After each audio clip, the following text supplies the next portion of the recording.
బాలీవుడ్ నటుడు సైఫ్ అలీఖాన్ పై దాడి కేసు ఇంకా మిస్టీరియస్ గానే ఉంది. తాజాగా పోలీసులకు సైఫ్ అలీఖాన్ స్టేట్మెంట్ ఇచ్చారు. సద్గురు శరణ్ నివాసంలోని 11వ ఫ్లోర్లో జరిగిన ఘటన, దొండగుడి దాడి నుంచి తన కుమారుడు సిబ్బందిని కాపాడేందుకు తాను చేసిన ప్రయత్నం ఏ విధంగా గాయపడింది సైఫ్ వివరించారు. జహంగీర్ ఏడుపు, కేర్ టేకర్ ఫిలిప్ గట్టిగా కేకలు వేయడంతో తాను గది నుంచి బయటకు వచ్చినట్టు చెప్పారు. ఆ సమయంలో తనతో పాటు భార్య కరీనా గదిలోనే ఉన్నామని తెలిపాడు. ఆగంతకుడు కేర్ టేకర్ పై దాడి చేస్తుండగా అడ్డుకునే ప్రయత్నం చేశానని, ఆ క్రమంలో ఆగంతకుడు కత్తితో దాడి చేశారని చెప్పాడు. తన కుమారులిద్దరూ ఆటోలో తీసుకెళ్లారని తెలిపాడు. అయితే గతంలో వచ్చిన వార్తలకు సైఫ్ ఇచ్చిన వాంగ్మూలం పూర్తిగా భిన్నంగా ఉంది.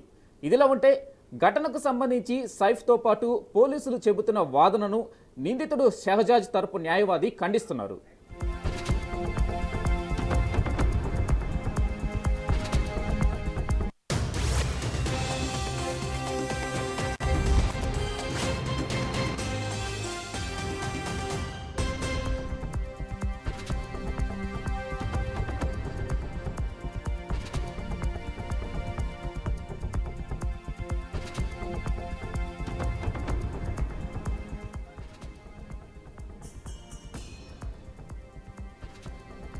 తాను చేసిన ప్రయత్నం ఏ విధంగా గాయపడింది సైఫ్ వివరించారు. జహంగీర్ ఏడుపు, కేర్ టేకర్ ఫిలిప్ గట్టిగా కేకలు వేయడంతో తాను గది నుంచి బయటకు వచ్చినట్టు చెప్పారు. ఆ సమయంలో తనతో పాటు భార్య కరీనా గదిలోనే ఉన్నామని తెలిపాడు.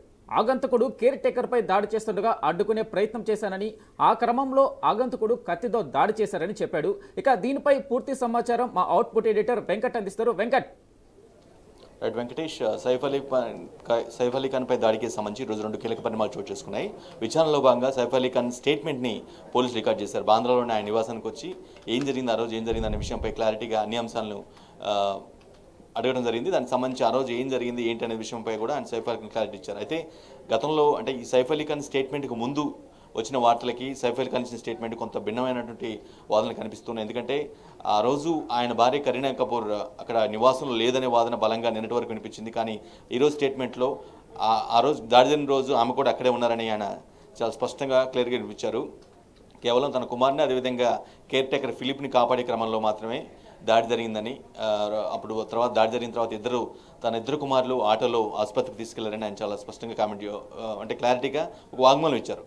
ఇదిలా ఉంటే పోలీసులు కానీ లేదంటే సైఫ్ అలీ ఖాన్ చెప్తున్న వాదనని ఎవరైతే నిందితు తరపు న్యాయవాది కావచ్చు, ఆయన కుటుంబ సభ్యులు కాబట్టి ఖచ్చితంగా క్లియర్ కట్గా ఖండిస్తున్నారు. అదంతా అబద్ధం, వాళ్ళు చెప్తున్నంతా కూడా ఒక ట్రాష్ స్టోరీ, దాని ఎటువంటి దాడి చేయలేదు అని షహజాద్, ఎవరైతే బంగ్లాదేశ్ చెందినటువంటి వ్యక్తి షహజాజ్ ఎవరైతే ఉన్నారో, మహమ్మద్ షహజాజ్, అతను తరపు న్యాయవాది కావచ్చు, బంధువులు కావచ్చు చాలా స్పష్టంగా చెప్తున్నారు. మరోవైపు అతన్ని శుక్రవారం అంటే ఈ రోజుతో అతని కస్టడీ ముగియడంతో మరోసారి ముంబై కోర్టులో అతన్ని ప్రవేశపెట్టారు.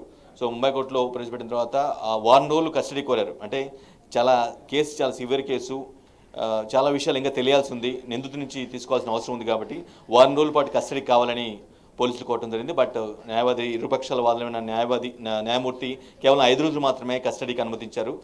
సో బట్ నిందితుల తరపు షహజాద్ తరపు న్యాయవాది మాత్రం 2 వాదనలు తప్పడుతున్నారు. పోలీసులు చెప్పేది at the same time Saif Ali Khan చెప్తున్న వాదనలు మొత్తం కూడా తప్పడుతున్నారు. కేవలం తాము ఎటువంటి ఎకనామిక్ స్టేటస్ లేని వాళ్ళ వ్యక్తులని తమని ఇరికించారు తప్పించి అందులో ఇన్వాల్వ్ అవ్వలేదు, దాడి చేయలేదని షహజాద్ తరపు ఆయన తండ్రితో పాటు షహజాద్ తరపు న్యాయవాది ఎవరైతే ఉన్నారో ఆయన కూడా చెప్తూ ఉన్నారు. ఓవరాల్గా సైఫ్ అలీ ఖాన్ ఇన్నాళ్ళు అంటే దాడి జరిగి మనకి తెలిసిన జనవరి 16వ తారీఖు ఏ విధంగా నైట్ పూట ఇంట్లో ప్రవేశించి దాడి ఎలా జరిగింది ఏంటనే విషయాన్ని కూడా మొత్తం దేశవ్యాప్తంగా సంచలనమైంది. ఆ తర్వాత జరిగిన పరిణామాలను మనం చూస్తూ ఉన్నాం. సైఫ్ అలీ ఖాన్ అసలు మౌనంగా ఉన్నారు, మాట్లాడలేదనే వాదన కూడా చాలా పెద్ద ఎత్తున విమర్శలు వచ్చాయి. అతను ఇప్పటివరకు సైలెంట్కి ఎందుకున్నారు, ఎందుకు ముందుకు వచ్చి మాట్లాడలేదు, జరిగిన ఘటన గురించి ఎందుకు వివరించట్లేదని. బట్ వాటన్నిటి కూడా చెక్ పెడుతూ ఈరోజు మాత్రం పోలీసులు వారి ఇంటికి వెళ్ళి వాంగ్మూలం తీసుకోవడం కూడా జరిగింది. కాబట్టి కొంత క్లారిటీ వచ్చినట్టు అయింది. బట్ మొత్తం మీద కూడా సంథింగ్ ఏదో జరిగింది, ఇంకోటి ఏదో జరిగింది.